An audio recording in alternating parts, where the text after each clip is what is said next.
Vale lembrar que os autores da ação postulavam a revogação total da preferência sob os argumentos de que todos são iguais perante a lei. Particularmente, eu não concordo muito com esta ponderação, eu fico mais com o voto do ministro Aires Brito.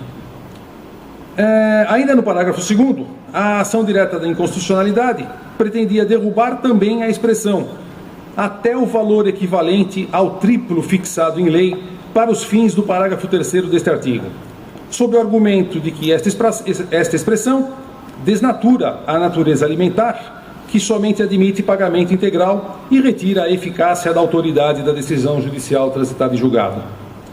Neste ponto, eu ouso discordar do ilustre ministro Aires Brito, que não considerou inconstitucional a norma.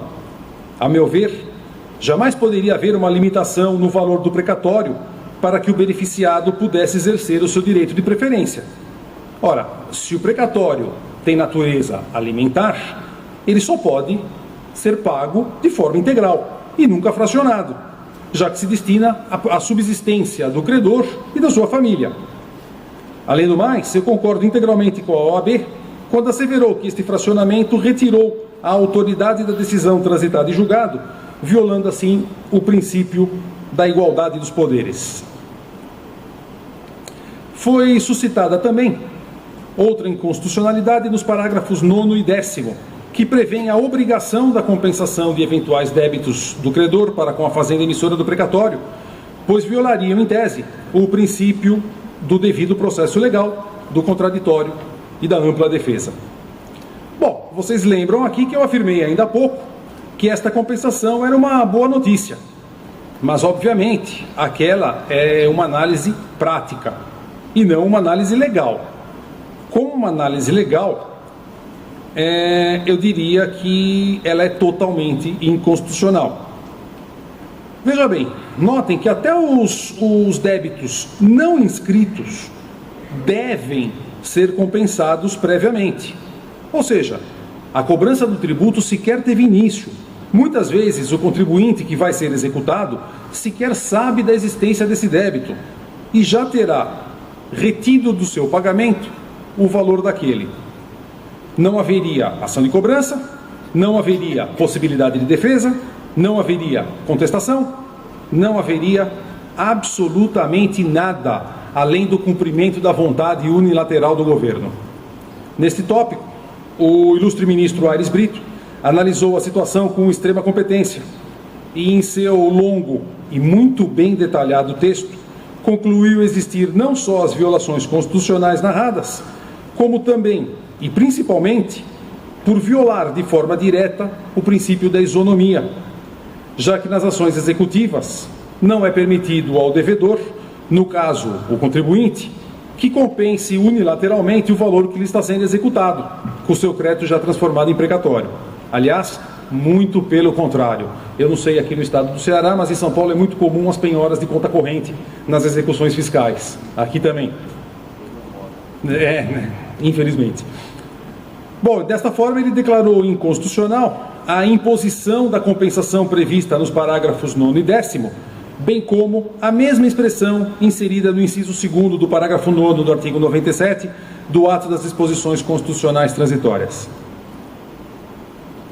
O próximo ponto a ser analisado é a fixação do índice oficial da caderneta de poupança para a correção dos precatórios, estabelecida no parágrafo 12 do artigo 100. Essa daqui, eu confesso que é a primeira vez que eu tomei conhecimento, eu entendi que seria vantajosa e entendi ser correta. Terminariam todos os percalços existentes na discussão sobre a correção monetária a ser aplicada. Entretanto, ao ler o voto do ilustre ministro Aires Brito, eu percebi o quanto eu estava equivocado. Vale esclarecer inicialmente que correção monetária não tem o condão de enriquecer um em detrimento do outro. Muito pelo contrário. Correção monetária foi criada apenas e tão somente para repor as perdas inflacionárias, para não desvalorizar de maneira abusiva o crédito existente com o decorrer dos anos. Assim, resta evidente que o índice de atualização monetária deve corresponder à real desvalorização da moeda e evidente a redução do poder de compra. Confesso que eu fiquei totalmente convencido quando o ilustre ministro Aires Brito indicou que a variação da TR, que é o índice que reajusta a poupança, ou reajustava, nos últimos 15 anos foi de 55,77%, enquanto a inflação oficial no mesmo período, medida pelo IPCA, foi de 97,85%, ou seja, quase o dobro. Em resumo, o precatório nós vamos demorar mais de 20 anos para receber, e quando recebemos pela metade. Assim concluiu o ilustre ministro, e com ele agora eu concordo plenamente, que esta regra padece de vício constitucional insanável, violando os princípios da garantia da coisa julgada e da isonomia de poderes e de partes, da preservação do valor real do patrimônio, e assim foi declarada inconstitucional a expressão índice oficial da remuneração básica da caderneta de poupança. Ainda no parágrafo 12º do artigo 100, foi suscitada a inconstitucionalidade da incidência dos juros simples no mesmo patamar dos juros incidentes sobre a caderneta de poupança, independente da natureza do precatório, sob o fundamento da violação do princípio da isonomia. Essa questão, infelizmente, ela já foi pacificada pelo STF, com o julgamento do recurso especial 453.740, que impunha limitação de juros da poupança para a condenação da fazenda, que, a meu ver, é um absurdo, já que sobre os impostos que nós devemos, incidem juros muito maiores do que 6% ao ano. Entretanto, por tratar-se de matéria pacificada, o ilustre ministro Aires Brito afastou esta inconstitucionalidade neste ponto. Porém, em seu maravilhoso voto, entendeu ser inconstitucional a expressão independente de sua natureza. Exatamente por entender que precatórios de natureza tributária devem sofrer a mesma espécie de incidência de juros moratórios sobre todo e qualquer crédito tributário. Aliás, nada mais justo. A última, e certamente mais polêmica, para não dizer outra coisa, é a inconstitucionalidade sobre o disposto no parágrafo 15 do artigo 100 e todo o artigo 97. Muito bem, como nós vimos anteriormente, foi estabelecido um regime especial para pagamento dos precatórios pelos estados, Distrito Federal e municípios, sendo abertas duas opções para os devedores.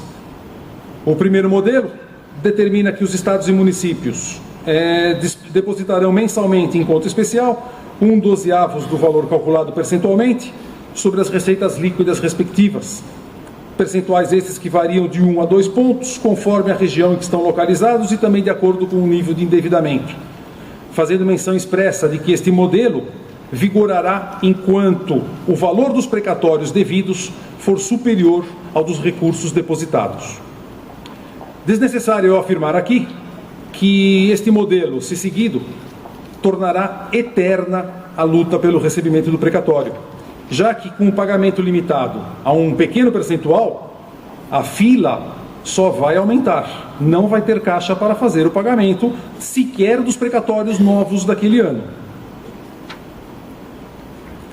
No segundo modelo, os devedores têm prazo de 15 anos para o pagamento, devendo cada ente depositar anualmente 1/15 do valor total devido, de sorte que nada mais restaria a pagar ao final deste exíguo período de 15 anos.